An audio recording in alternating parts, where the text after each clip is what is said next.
I can send it to you in some way. Okay, so first things first, what are you drinking today? Um, I'm drinking beer. It's Lycheim. It's like a regular, like unfiltered, I think, this time round. I just went to the Hold fridge it and up break so and the picked camera can see something. it. I just picked it up from the fridge and I don't know what it is. Oh, like him Keller beer. Yeah, Keller is the Keller beer is the unfiltered one. So Okay. Well, I made a mistake at the store when I was running around trying to get prepared for this, and I okay. grabbed a 25-ounce Michelob infused beer. So it's got lime and pear cactus in it, Now which that's is some not really interest. my favorite, but I've already got it, so that's what we're doing. It's not even noon here yet, but it's a wedding weekend, so Yeah, I'm going that's to that. be up probably until Sunday evening, taking care of things and whatnot. So, drink Oh, more coffee afterwards, take naps when you can. But cheers, buddy. cheers. Mm. So last night, as I was getting ready to go to bed and all that, I Mm, turned on my Bone Hunters because that's the one I'm in the middle of right now. I've been like maybe like a little bit behind your video release schedule yeah. for the since you basically started uploading, and that's where I've been maybe like 2 or 3 books inside the book behind your upload schedule the whole time. Yeah. So last night I got all the way to the confrontation between Quickbin and the Eater, and then pull up my phone this morning to go run around my errands, and your book 4, the first Yeah, Ramble, but I'm is out. exactly there right now. And that's exactly the part you were at. I just thought that was pretty great. Welcome to this rambling discussion. I've got my friend Raf. His channel will be linked below. He's been the most consistent Malaz YouTuber since Andy Smith, and Andy Smith has gotten very inconsistent lately, but I understand he runs a business. And welcome. It's great to have you. Well, yeah, thank you, man. I'm very happy to be on this one here. So, gonna nerd out with for you for just a second. How was that talk that you had with AP? How did that feel? The talk I had with Being AP was a SE. lot of fun. That was just a lot of fun. I really enjoyed it. He knows so much, and he's such a nice, like, conversation partner. It's so much fun to talk to him. Awesome. It looked like y'all were having a lot of fun, and I wasn't Definitely. at all jealous at all. I don't get jealous like that. Nope, not me. Well, So what I wanted to talk to you today about is um, I have a video that I already made, and I'll link it below just in case anyone hasn't seen it already, about laziness and criticism. Um, and in that video, I talk about how it seems that now that there's a lot of content out there for criticism, whether it be film criticism, book criticism, video game criticism, like for Christ's sake, there's a 4.5 hour video on why Metal Gear Solid 4 was a mistake. It currently exists on YouTube. So there's plenty of criticism content out there. But from what I can see is that when people are making some sort of internet content about a piece of media, whether it be a book or a song or a movie or what have you, they all seem to say the same things without really getting into the meat of why that criticism matters. So I'll take this as an example. Here's one I hear all the time: "It was rushed," right? yeah. And so I'm like, okay, that's a description. Why? And then they never continue. We never go further than, well, I felt it was rushed. So, okay, you're describing a criticism, but you're not actually giving any evidence for that criticism. You understand what I mean? Mm-hmm. Yeah, I totally get it. So, when I go on like online message boards and stuff, and I'm trying to talk about, or I'm just trying to be involved in discussion having to do with Malazan, What I see a lot of is people take the modern, by modern I mean like today's current criticism voice, and try to apply it to things it doesn't apply to. Like, for instance, the one I that just baffles me every time I hear it is Erickson and Esselmont are sexist because or women get mistreated in the Malazan world. Yeah. I've not heard that one So- too many times, but yeah, that's weird. Everyone gets maltreated in the Malazan books, right? Right. I mean, it's not a very forgiving place. I mean, just think about what the description of the festival on Kartul, Yeah. the festival of Drek. That is a terribly gross thing that they did for thousands of years. And I haven't heard a single person go around and go, oh, well, he just hates animals. It must be because he hates animals that he included that in the book. So yeah, whenever I try to like ask questions, like not trying to interrogate, but try to figure out why they feel that way about it, so I can understand, right? Because each person's experience is different, so I'd like to understand.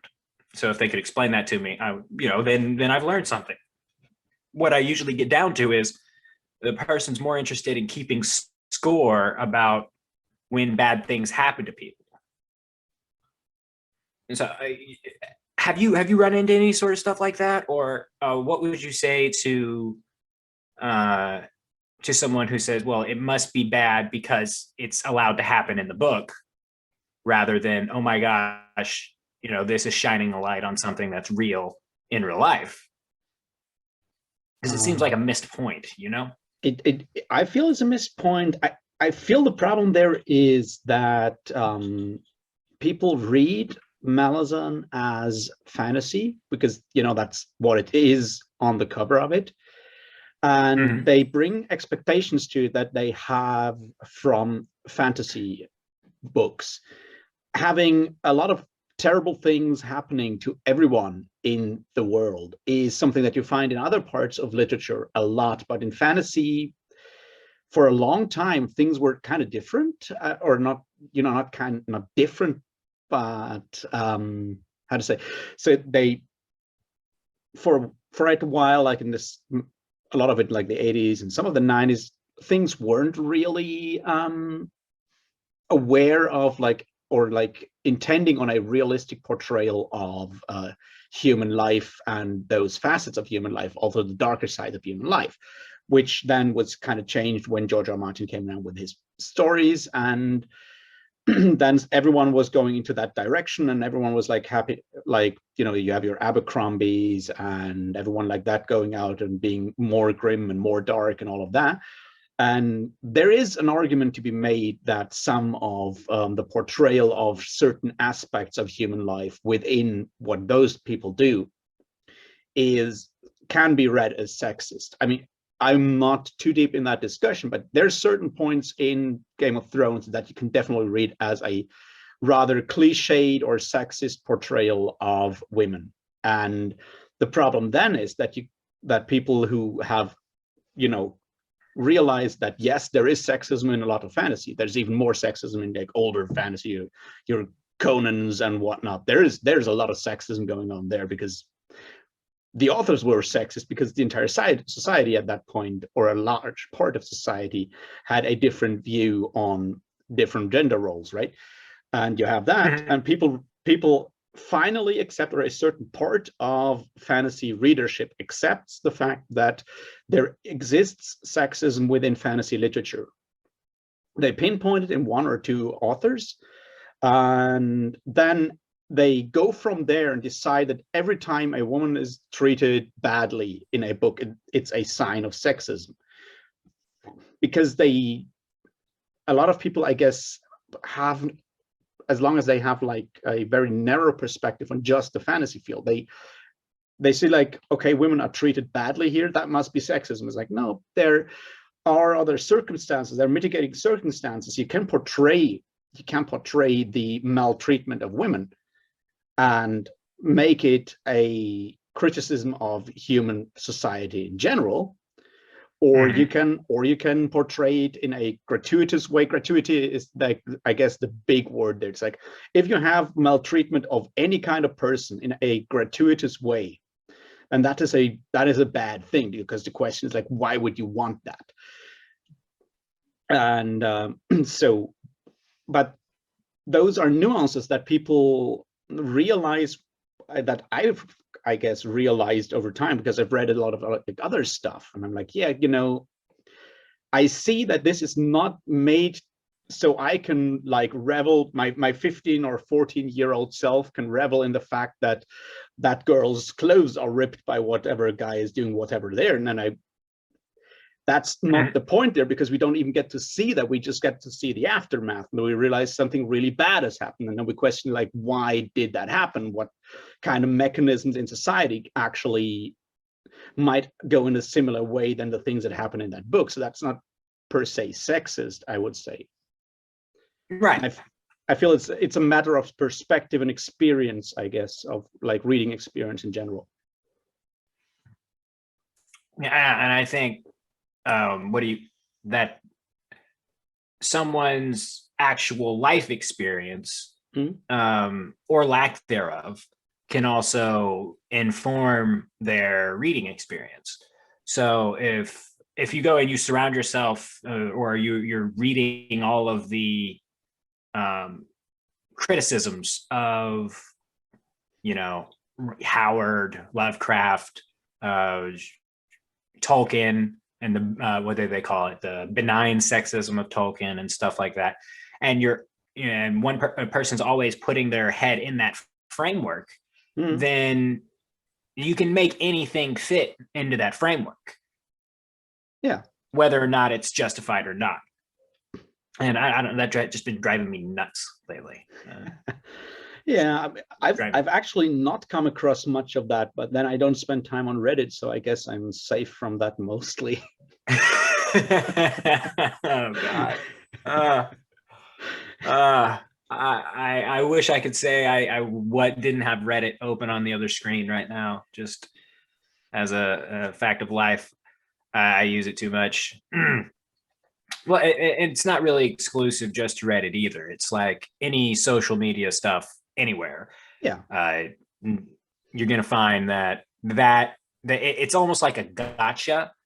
Like one tries to use the approved talking point or whatever as a means with which to say, well, oh yeah, I've got this. I you can take this book off your to be read pile because it's not great.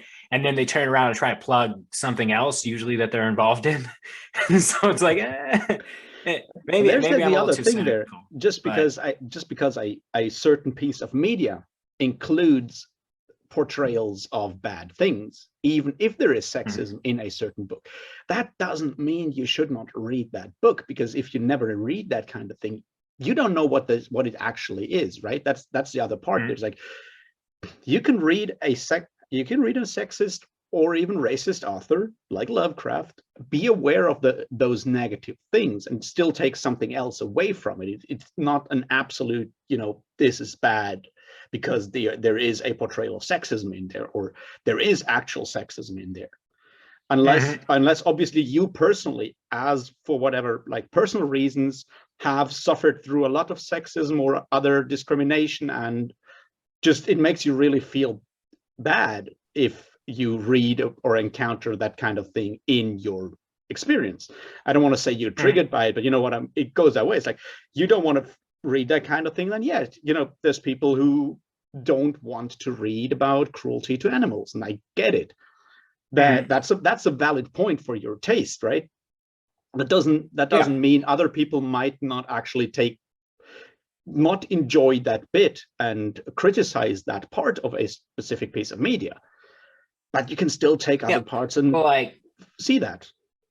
Like as a personal taste thing, like I do not like explicit sexual content in a book. Yeah, because 9 out of 10 times it's it's not well written enough to warrant it being there.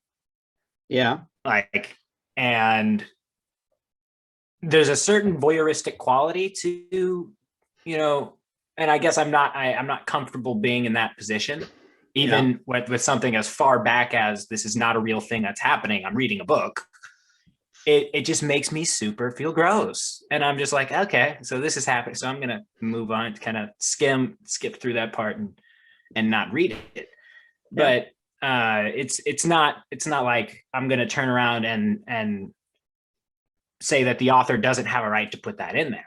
Yeah, I'm just laughing because it makes me uncomfortable. Yeah, I'm just laughing because I'm currently rereading Richard K. Morgan's The Steel Remains, and Richard K. Morgan in general, whether it's there or in his Altered Carbon series, is a fan of very explicit depictions of sexuality, to the point where it should probably make almost any reader feel gross, which is sort of the point there. There's one, is it Woken Furies or Broken Angels? I always confuse those two. It's like one of those Takeshi Kovacs Altered Carbon novels, and the people there are in a place where they're slowly dying from radiation poisoning, and there is a super awkward sex scene, which is just in all glorious or not so glorious details, where those two people who are both suffering from radiation poisoning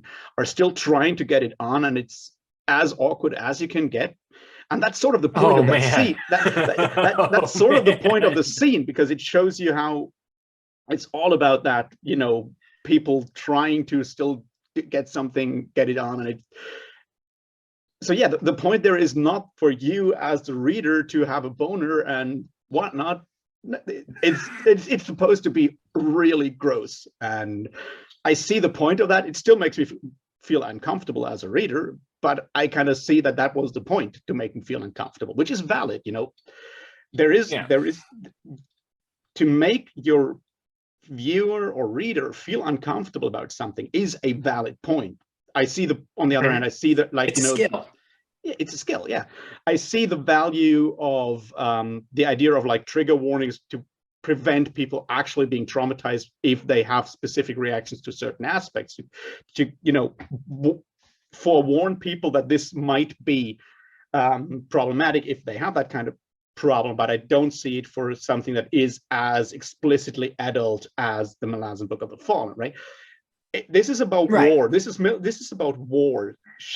Really bad shit will happen, and you know that going in. It's a different thing if you have your happy fantasy and everything is fun and games and nothing really bad happens, and then in the middle of that you suddenly have, for 10 pages, depiction of sexual violence, and then we go on with hobbits walking through the forest. That would warrant some kind of yeah, you know what I mean. That would warrant some kind of trigger warning, I feel, because it's not what the reader could expect or realistically expect from opening that book. Right. One of my mods in the Discord server would say that trigger warnings are spoilers and spoilers are bad. So don't put that at the front of it, because you're going to spoil it. Things happen in the book. He's the most hardcore spoiler person though ever. Like, well, there is saying that there's a character in the book. He's like, no, don't do that. Well, there is a truth to that, and I get that part. I would just say that the to prevent re-traumatization of a person outweighs the benefit of you maybe being spoiled in general. And I agree. I'm just I'm making fun of my friend Saley for a moment. Yeah, he'll know that he'll know I'm talking about him when this comes up. Yeah, love you, Saley. Neutral face. So we're about to get to Reaper's Gale. In our conjoined read along, even though we're not really trying to read along, we're about to get to Reaper's Gale. Is probably my favorite novel out of all of the main 10. Okay. Because it's the first time that all of the plot threads have come together. Exactly. You got the first half of the book with exclusively Lethery stuff going on. Yeah. To catch you back up through the Bone Hunters chronology. Yeah. Tongue. and then everything is mixed together for the latter half of that book. And so which reread are you on right now for Malazan? My third read through. Okay, very cool. So like for the main 10, the other stuff I've read once. Fair enough. I think I'm on my second for the other stuff, and I'm on 13 for the main 10. I don't have a problem or anything. I don't. Well, promise. No, all right. So yeah, so you say Reaper scale. Yeah, I agree with you that that finally everyone being in the same place is a very important thing there. That makes it very powerful. I mean, you get some hints of that near the end of the Bone Hunters, when right, you know because you've got Tarlac and Icarium and Samar and Karsa are all already on the ships headed their way, and then you have the Quickbin versus Eater showdown. Yeah, and you have cross each other. Yeah, and you have Banascar meeting up with all in coops, I guess, in the bars there, and on Malaz Island, and all of that. And I'm just not sure on the details, but I think also like all those kids of Anamander showing up for the first, like also on Malaz Island. That's also already in the Bone Hunters when they all meet basically there. So I think they're only like hinted at. You only see them, but they're not really a part of the discussion until. I mean, they really just It takes a while for them to actually get names, to acquire names. That that takes a while, right? Because you meet them in House of Chains, and they're all like insulted that Crocus has insulted Andorist. They're like, "Hey, you just leave Andorist alone. He's trying his best," which I do feel bad for Andorist. Like, he really is trying his best. He's depressed, but he's also Andy. So what are you gonna do? They're all depressed. Well, he's even depressed for Andy though. Yeah, he's super depressed. Yeah, uber depressed, whatever. Whatever. BoJack Horseman level of depressed. So true. Except without all the boozing. Yeah. But yeah, and then we see them there, and then they actually start getting points of view in, or at least Nemander does, in Reaper's Gale, and then those threads follow all the way into the Crypt of God. Yeah. But yeah, it's my favorite. A lot of people don't like it. Not like don't like it, but it goes near the bottom of their rankings. Okay. And I reject rankings in general. Like, that's very good. I so hate rankings. Like, so I do write music reviews for, like, also one in German, and like every year for the magazine I'm writing for, like end of the year, there's like every writer should like fill out this poll. What's your album of the year? What's your top 20 albums of the year, and all that stuff. And every time I avoid sending in that thing because I just don't want to do that. Yeah. It's like, how am I supposed to quantify something that's as subjective an experience as it is? Like, there are some things that are quantifiable, like uses of punctuation, number of words, chapters. You can actually measure those things, but how to cast someone else's enjoyment from based off of your point of view, that's a little difficult, and not only a little difficult, but kind of pointless. If you're interested in it, try it. If you don't like it, put it down. Like, yeah, exactly. It's like, I mean, I could probably tell you for a year that was like the favorite thing I did this year, or a favorite book I read that year, but beyond that it gets kind of super hazy. And it's like, oh, it's I give this 77 out of 100. Why? Why not 78? Yeah, I reject rankings, but I will say that Reaper's Gale is probably the book I look forward to the most whenever I pick it up, because it's got some of my favorite convergences, whatever. I think it's convergencies, but I'm not quite convergencies. You're probably right. It's the only language I speak. I don't speak it very well.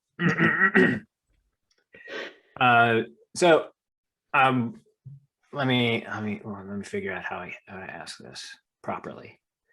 Okay, so in your video on historiography, and Malazan, and then AP Canavan and Niflrog have both kind of talked about this subject from different angles. Is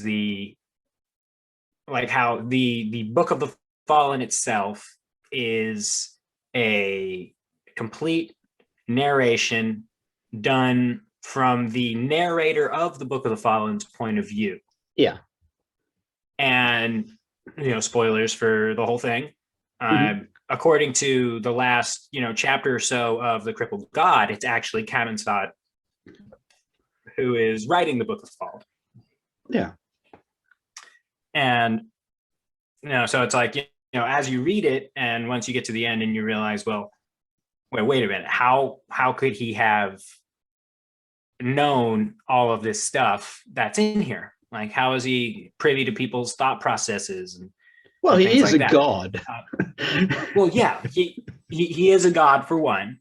And if a Tano spirit walker can touch somebody and get their story, then surely a god can get some information he wasn't directly witness or privy to.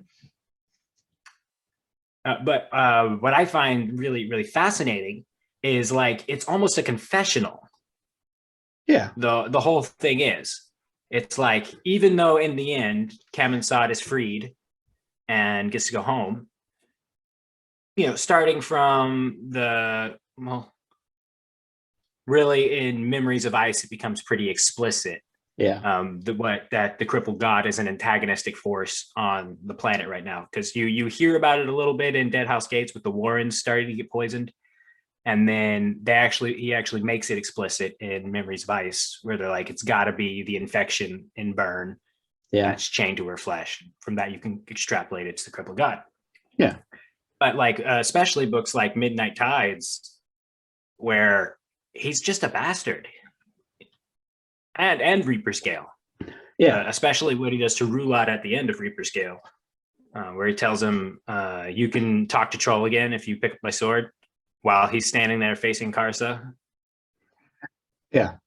And so I find that part to be extra especially interesting, because it's like an unflinching telling of his own tale. Yeah. And he doesn't shy away from all of the terrible stuff that he was involved in. And I think part of the journey for the readers, once you get to the end, while you may not want to justify anything that Kamensaad has done, you can at least understand his point of view, even if you abhor most of the stuff that he did. Definitely. I mean, there's a bunch of observations. Like the cynic in me would say, okay, so this is a confessional. He comes across as a bastard, but if he wrote the thing, how much more bastard things did he leave out? Like how much worse was it? That's like the first, like the cynic thought in me. Then the other one is like, okay, so he treated a lot of people like absolute assholes. But I've read the Book of Job, and he, like, Kamensaad has a way better, justification for the stuff he did than God has in the Book of Job to all the things that he does to Job. And so, like, right, and in Job it's just God got challenged by the devil to, I can break this human who you think's the best human. Okay, go ahead and try. So technically, God doesn't do everything that happens in the Book of Job. He allows it to happen. He lets Satan, or the Prince of the Air, do what he does. Well, actually, but it's just like in the Bone Hunters, when they're talking about Soliel versus Poliel. Yeah. The gods who are supposed to reach out their hand in benediction and who only give silence as their reply are the truest bastards of all. Yeah, that one is so powerful. I feel that's that's the kind of things that I personally like really appreciate in the Malazan was like the rage that Ganos Paran has there in that feels very, very genuine, right? Yeah, And yeah. yeah. His confrontation with Saliel right there at the end of what was Yeah. it? Chapter 16, chapter 17. Mm. Saliel, you are summoned. And then she just shows up and he's like, oh, and grabs her and he's like, you're gonna do this right now.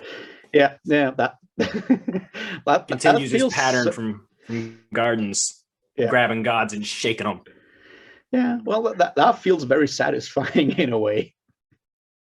Oh yeah, and especially you see, because as that scene plays out, you understand that Saliel could have done stuff to stop her sister the entire time. Yeah. So what race do you think Saliel and Poliel were originally? Before they became gods, before they ascended? Wow, that's an interesting question. Because I think I figured it out. I would say I would like the first impulse is to say they were Jackhat because they are so aloof, but I feel they are. I would say they're Focral Assail. Yes, because in their descriptions they get described as extra jointed, androgynous, pale, and extremely thin. Yeah, exactly. So those are Focral Assail, which so they were like ascending post the Errant, because the Errant is also Focral Assail. Like his original worshippers were Focral Assail, and then he wiped them all out and walked into the world. Yeah. So it's like how many elders are Focral? Is it because I think Kilmandaros is one? Yeah, because she's the draconic. She's the draconic Azathane, whose other body is of the Focral Assail, and then who else? Sekulath. He's very he like Setchel is very explicitly Focral Assail. That's true. Yeah, and as I like Setch.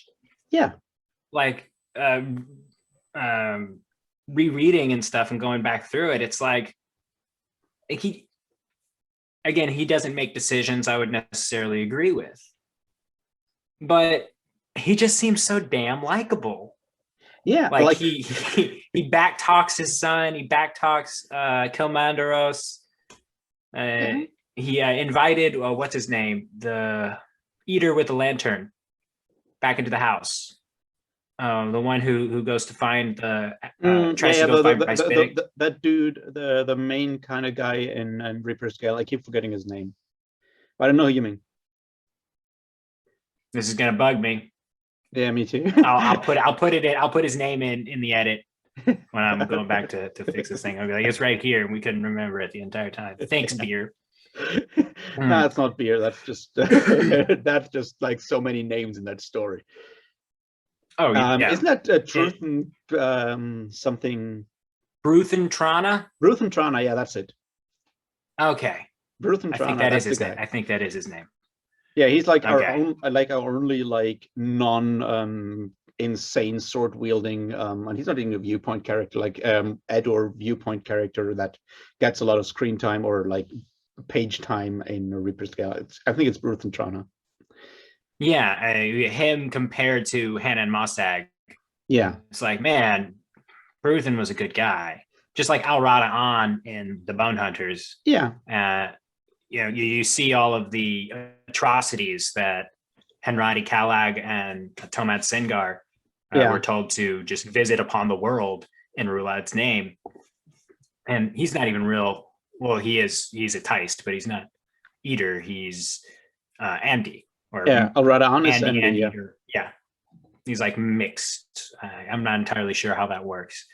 Because in his thing, it talks about them mixing the bloodlines thoroughly enough to where people wouldn't figure it out that he is Andy. Yeah. So I'm not sure.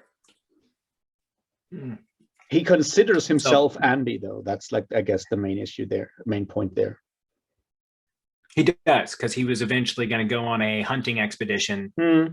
never to return, and then go back to Blue Rose. Exactly. But So Setchel is super likable. He tries to make the best out of being a Forkral assail, I guess. Like, he tries to do the right thing, which is kind of difficult if you have like Forkral assail morality behind you somewhere. So that's pretty cool. There's a thing that I kind of forgot to ask Erickson when I was talking with him. Is like, how much Grendel and Grendel's mother is in Setchel and Kilmandaros? Because you have like Grendel being the original monster in Beowulf, and then Grendel's mother shows up, who's much tougher and much more brutal. that is a good parallel I hadn't thought of. So what's the term for when a text references itself repeatedly? Is it intertextuality? I think it's intertextuality. Yeah, I think so. So the Book of the Fallen is a very heavily intertexted, whatever. Just like not just the epigraphs, which some of them actually reference conversations that happen inside the narrative.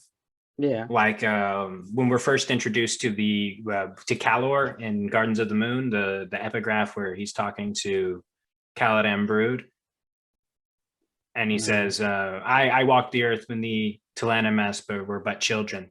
Do you have any idea what this means?" And he says, "Yeah, you never learn." And then it says notes from Outrider Hurlical. Yeah, there's a lot of Hurlical quotes within. Also, I think Memories of Ice is that quote actually, and not. Yeah, that's when it actually happens during the parlay. Like, it's actually a part of the text. True. And then at the beginning of Dead House Gates, like the very first poem, like post the opening of the book, you have that poem, "What can you see in the horizon's bruised smear that cannot be blotted out by a raised hand?" That's Call to Shadow, right? No, it's Lay of the Bridge Burners by Talk the Younger. Right. But we also have like a quote from Call to Shadows by Felicen. Yeah, that's in Gardens of the Moon. Right. That's already like second or third chapter. It's super early. Yeah. And then when in Reaper's Gale, when you meet Talk again, and he's talking to the Red Mask. Yeah. Red Mask walks up to him and he says, "What can you not see in the horizon's bruised smear that cannot be blotted out by a raised hand?" And so it's like that seed was planted in Dead House Gates as an epigraph. Yeah. And then Talk the Younger isn't even in that book. True. And then you get all the way to Reaper's Gale, and you don't know it's Talk yet from the point of, because you're in Red Mask's point of view when he goes up to meet this guy, and that's his first line, is that poem from back in Dead House. It's just one of my favorite holy shit like moments, is when you're able to connect the dots like that. The other important question though is, when did Talk the Younger find the time to actually write the Lay of the Bridge Burners? Like, well, he what do you call it? Torrent takes his poems. Oh, right. Torrent does that. Okay, that makes sense. Which is kind of like a mirror of Timmel and Dika. Yeah, because he takes Dika's horse and all of his writings. Yeah, exactly. Whereas Talk just hands him all of his bundles and then hops up on his horse with his bow and his arrows made by Tool and charges the enemy. Yeah. Starts making trick shots from horseback, 360 no scope, all that nonsense. One-eyed too. Yeah, true. There's a lot of that. Like, also, I like that thing. Like, everyone is like always, "Hey, you can switch Dead House Gates and Memories of Ice," and when you read it in order, and it's like, yeah, you can do that. And I especially like the way that that one and Midnight Tides and House of Chains, how they connect, because a lot of people are always like, yeah, we've seen that Daniel Green video on Midnight Tides and all that stuff. Like, but the end of House of Chains exactly sets up the start of Midnight Tides, because they sit down and what's his name, Troll Sengar decides to tell Onrak his story, and that's basically what we get in Midnight Tides. And on the other hand, you have like this like circular kind of thing with at the end of Memories of Ice, when they're in what's this Kroll's bar, and Daika says like, are you ready to have your hearts broken all over again? And then basically what he sets out to tell is Deadhouse Gates, so you can the lore of why they were released that way is Steve was like a good section into Memories of Ice, which was going to be the second book, when he lost it. Like something happened to his computer and it all went away. Yeah. And so he didn't have anything that he had written on it. So he went ahead and wrote Deadhouse Gates instead, and then wrote Memories of Ice after he had finished Deadhouse Gates. So they were, they happen right beside each other. They're, yeah, of course. There's cross references between the two.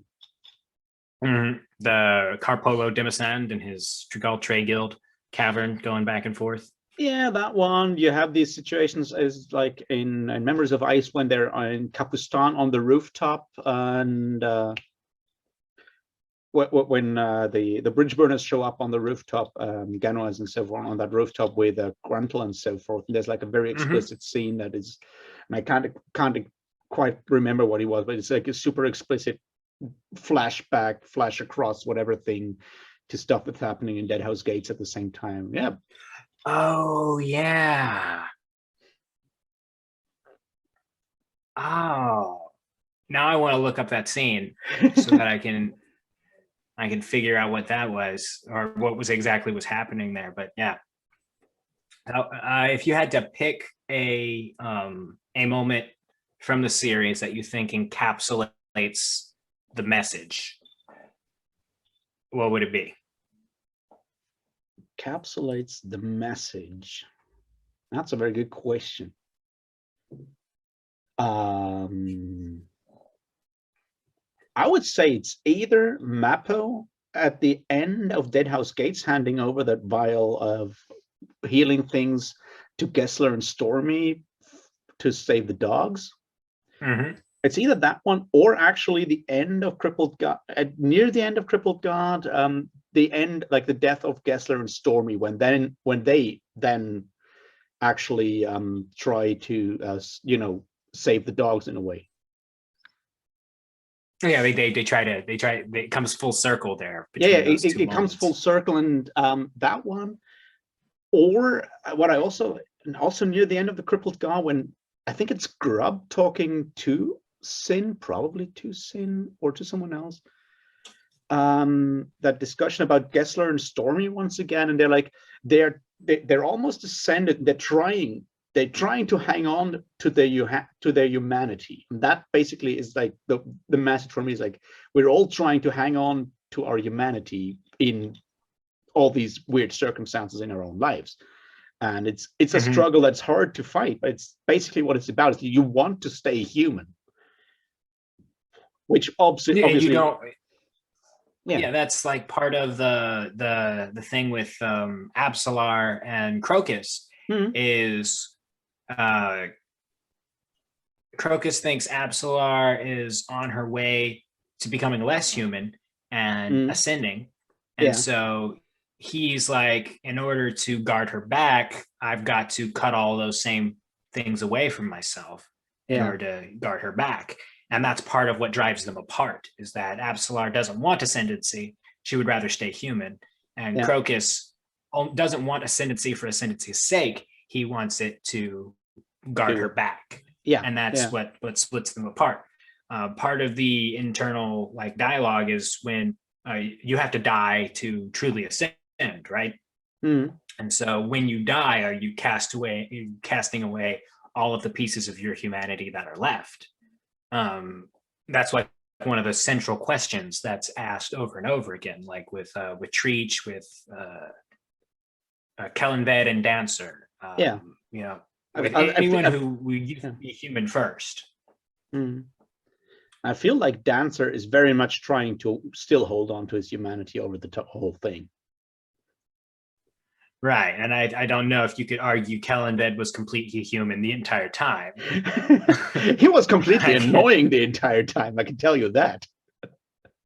Like his I think it's in Cripple God where we get like flashbacks from Kellenbed or Shadow Throne's point of view, where he's thinking about telling his mom that, you know, he's become a god. Yeah. And his mom's like, God of what? Shadow? Isn't it broken? So he's like, I'm never going to tell her. So whoever his mom is, it might already be something other than, or extra human, or other than human. We're just never actually told who she is, which I think is a good choice to make. It leaves the mystery alive. Yeah. Well, she might just be a very demanding mom. Yeah, like Johnny Carson's mom. Yeah. You're on television at night when everyone's asleep. Good job. Johnny Carson's mom in a nutshell. Yeah. But yeah, I love Kellenved because he's just crazy enough to you know, keep me guessing what he's going to do next, and then when he does something, I'm still almost completely not surprised by it. It's a very difficult sort of balance to walk, where he appears like, you never know what I'm going to do next, and then, you know, he saves 1,300 children. Yeah. Although he was kind of forced into doing that, though. Mm-hmm. Well, not apt just asked him to. Yeah, true. And he acts like he's going to complain about it the whole time. But then again, he also has one of my favorite lines in the series, which is acceptable levels of suffering. Who the fuck thinks that? That's true. That's true. I feel that one is one of those. There's a few moments where you can relatively clearly see Steven Erikson, the writer, shine through, or his like motivation shine through, and that definitely is one of those. It's like, well, it's like so there's several. There's that quote from Solara, which I think you just passed recently. So when they're all getting ready to get on the boat, and Crocus is bailing the boat out and says, "Oh, are you going to help?" And she goes, "No, I'm not going to. I'm going to sit here." And then Barathol walks up and he says, "Get off your ass, woman. You got to help us." And so she gives him a salute and stands up. And Crocus looks at her like, "Really? You just told me no, not good." And she says, "Don't ever fear the heart of fear contradiction. Contradiction is what makes us human, and the opposing forces within ourselves is I forget what the exact quote is, but it's the heart of diversity," which is a very odd quote. Yeah. To be in like a fantasy book, because that's a very postmodern piece of thought there. That definitely contradictions and embracing the contradictions within oneself and within human nature can allow us to do greater and greater things. Yeah, that's true. But yeah, that's you know, like that was one I had to go back and reread and try to figure out what exactly is he talking about. Because and I think that is an Erikson line, like him coming straight through the character to say something, which I don't mind at all. No, I actually feel like I've said that before when I said that I enjoy angry writers. I feel it actually gives books something extra that I really enjoy, is when I feel that the writer's heart is in there, right? They're writing from that inner drive to actually get something out there. It's not just it's not just not just craftsmanship. They're not just sitting down to write another book to sell that book. It's more like, I have to put this in there and put it out, because I feel the yeah, it's that that inner like drive to actually put their unhappiness, their anger at the universe, to put it in some kind of form out there. And I feel that that makes books more meaningful to me in a way, and I enjoy that very much. Pratchett was a lot like that. Pratchett was a lot like that, definitely. And I'm Pratchett obviously did that a lot. I'm obviously a huge Pratchett fan, so yeah, I get that. Pratchett is a lot like that. The aforementioned like Richard K. Morgan is definitely like that. I feel even like Robert E. Howard is often like that. There's a lot of Howard's personal Malcolm like discontent with the world is in his stories in there somewhere. He died too young. That's whole story makes me sad. That story definitely is like, just when you look at the potential that guy had when he was writing already, that stuff writing, when you just imagine what he was like 30 when he died. Yeah, I think he was like 32, 33. No, he was 30. He was born in 1906 and he died in 36. He was 30 years old. Yeah. What Conan stories or other Solomon Kane stories might we have if he had matured to say 65, 70? I think he would probably left stuff like Solomon Kane and Conan behind and other stuff. But still, I just enjoy the like I said, the drive in there. That the author feels slightly driven. As I like from the more like really current fantasy, sci-fi, whatever authors, I really enjoy the same thing in Cameron Hurley. She's so angry when she's writing. What's her stuff? It's all over the place. So she started out with something called God's War, which is like this weird insect kind of, lots of insects in there, weird sort of science fantasy thing about a woman bounty hunter stuff. Like her last one was The Light Brigade, and that one is sort of time travel Starship Troopers from a more feminist point of view. Okay. And that's a lot of fun. I'm gonna have to give those a look.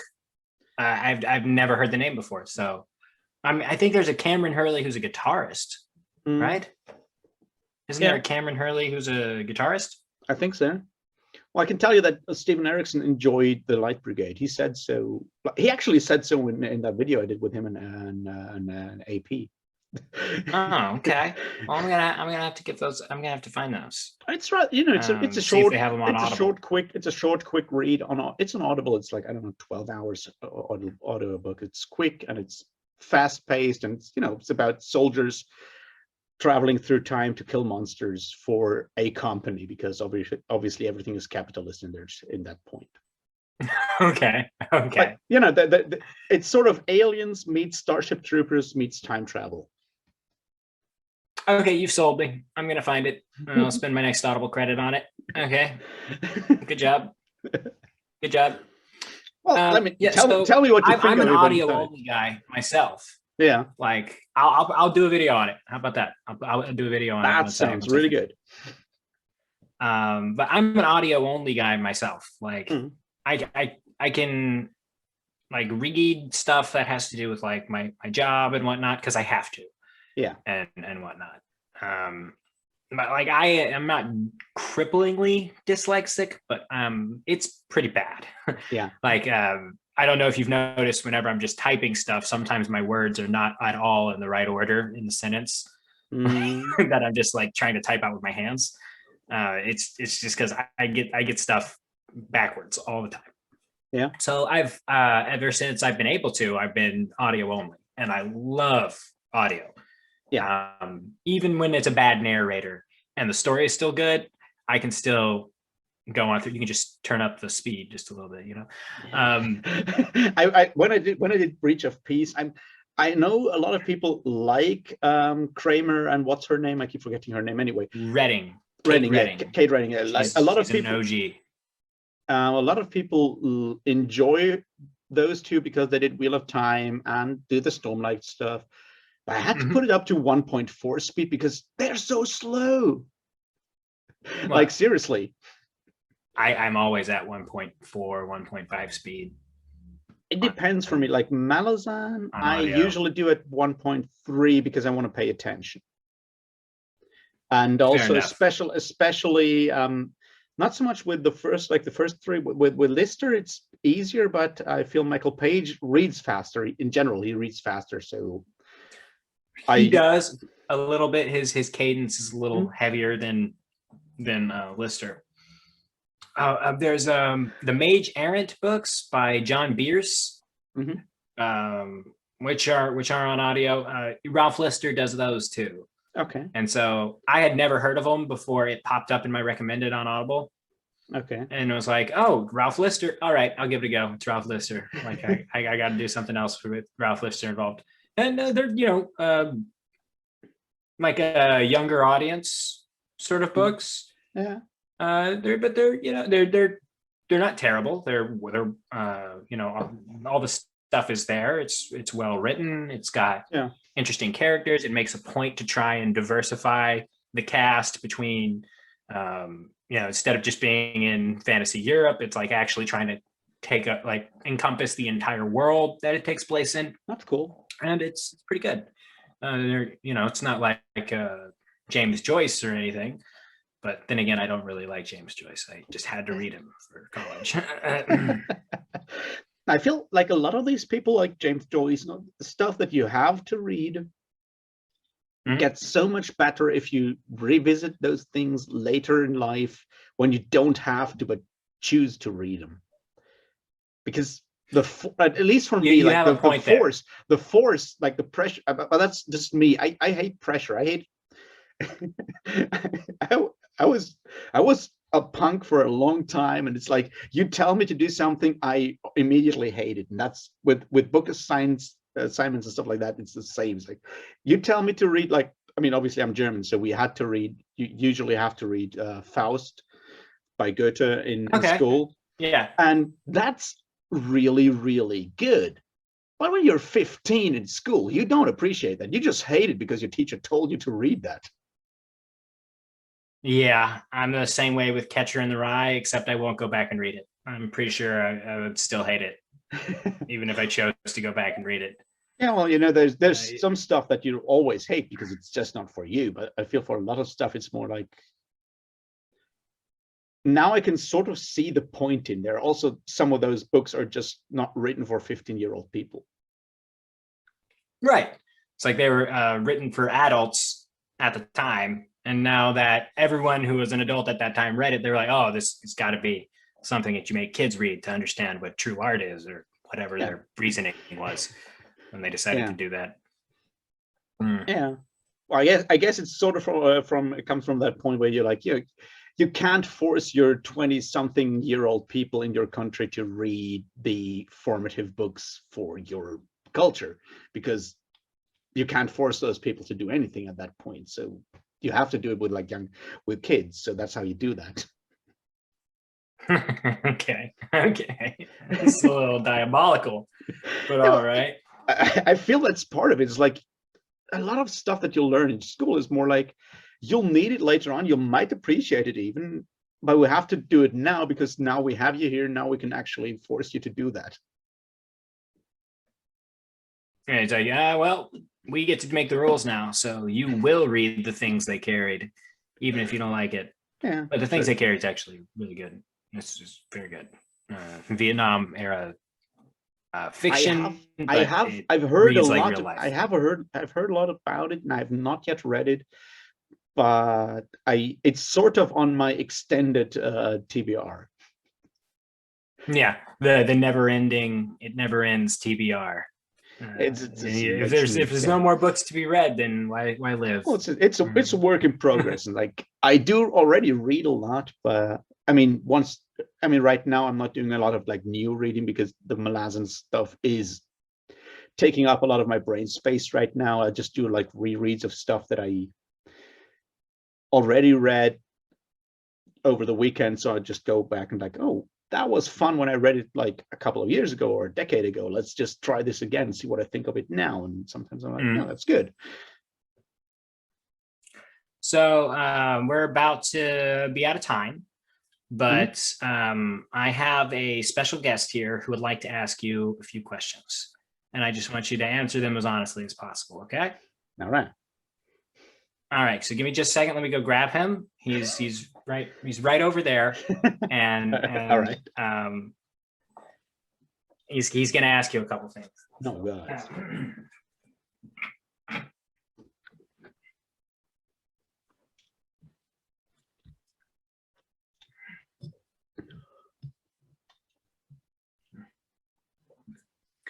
Hi, Mr. Blexat. This is renowned not fantasy author and objectively great person, Terry Goodkind. I'm wearing a new hat today. It's much smaller than my original hat, but that one scrapes the microphone, so we want to keep it in good shape. So I would like you to tell us and everyone watching here today why Wizard's First Rule is an objectively better book than say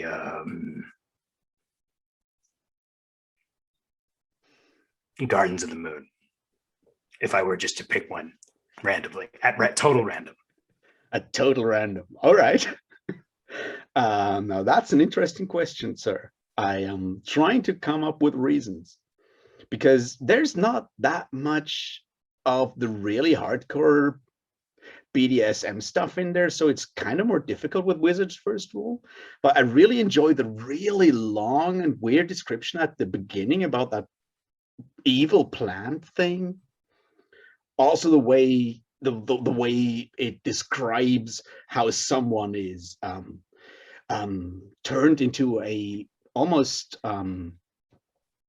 addicted person by using that powerful sword of truth, and the metaphors it puts out there, they're really great.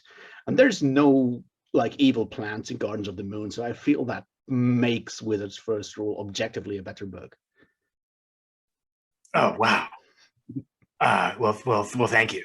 Wow. I'm just give me just a moment. I'm gonna wipe my eye for a moment. So I would say that the Azath in specifically Deadhouse Gates would have similar characteristics in that it has grasping roots, but again, I do think mine are not fantasy, and thereby they are objectively better. So thank you for coming. Thank you for coming on. I'm just going to go ahead and get Cal back over here. Well, thanks for putting up with him for a minute. I appreciate that. Whenever I do crossovers, I'm going to try to let him ask a dumb question every once in a while, just to keep the conceit of the channel alive. Yeah, there was the whole it was dumb, but it's fun. Thanks for coming. I really appreciate it, sir. I got to go and pick up a tuxedo.